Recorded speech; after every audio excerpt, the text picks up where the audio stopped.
Welcome to my YouTube channel CA Joyam. Today we will discuss 6 cash transactions due to which you may receive a notice from the income tax department. So be alert and file your IT returns accordingly.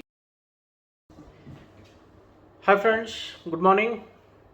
थोड़ा सा ठंडी मुंबई में भी है अभी. Now सबसे पहले belated ITR भरने का फाइनल डेट 31 दिसंबर है. फिलहाल तो एक्सटेंड हुआ नहीं, कोई उम्मीद लग भी नहीं रहा है. ये ड्यू डेट फाइनेंशियल ईयर 21-22 का है, तो मार्च तक सपने मत देखिए क्योंकि टाइम चेंज हो गया. 31 December is the last date, so speed up.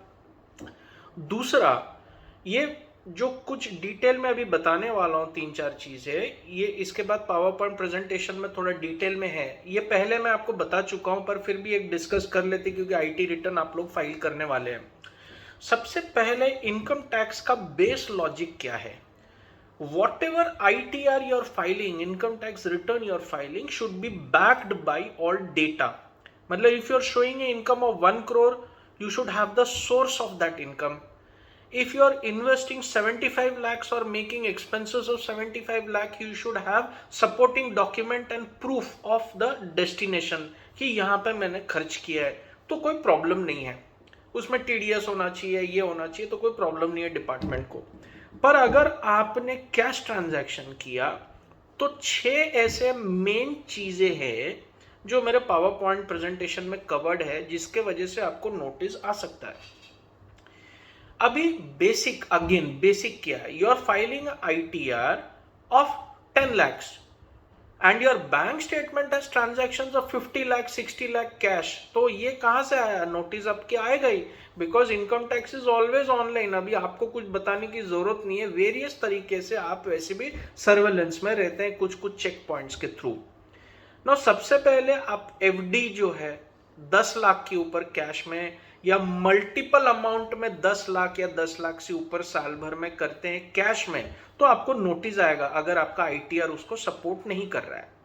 ठीक है, so this is one. Second is deposit in saving account of 10 lakh and above once or more than once in a particular year. मतलब आप सोच रहे होंगे 10 लाख बोल दिया है तो मैं 50-50 हजार करके डालता हूं. ऐसा नहीं है. साल भर में 10 लाख या 10 लाख से ऊपर अगर कैश में दिखा और आपके IT में रिपोर्ट नहीं हो रहा है तो आपको नोटिस आएगा. करंट अकाउंट में ये अमाउंट 50 लाख है, तो खुश मत होइए क्योंकि कैश पेंडिंग का लिमिट ही 2 लाख रुपए है इनकम टैक्स में. तो आपको ये ध्यान में रख के कैश ट्रांजैक्शंस करना पड़ेगा. आप ये सब FD वगैरह ये सब जो है आप वाइट में करिए, सोर्स ऑफ इनकम बताइए, फिर आप करिए. कैश का कुछ है ही नहीं. देने वाला भी तकलीफ में, लेने वाला भी तकलीफ में इनकम टैक्स में. Now, if you purchase shares, mutual fund, debentures of 10 lakhs or more once or more than once during the entire year, वही लॉजिक 50-50 1-1 लाख हजार या 1-1 लाख करके नहीं. आपको टोटल अगर आपने किया तो आपको नोटिस आ सकता है. अगर आपके पास सपोर्टिंग नहीं है, नोटिस का रिप्लाई देना पड़ेगा, नहीं तो पेनल्टी लगेगी. राइट, 85% टैक्स रेट है if you don't disclose the source of cash. Remember one earlier video, I will relaunch that video later on. Now if you are purchasing property, one more 30 lakhs and above in cash, तो 30 lakhs के limit में आप खुश मत होइए, multiples covered है. आपको पता है ऑडिट रिपोर्ट में, इनकम टैक्स में ऑडिटर को रिपोर्ट करना पड़ता है if there has been any purchase of property in cash about 20,000 rupees. तो 20,000 is nothing, so make it a point that you don't acquire property in cash. तो लेने वाला भी तकलीफ में, आप तो तकलीफ में आएंगे क्योंकि जवाब तो रहेगा ही नहीं आपके पास.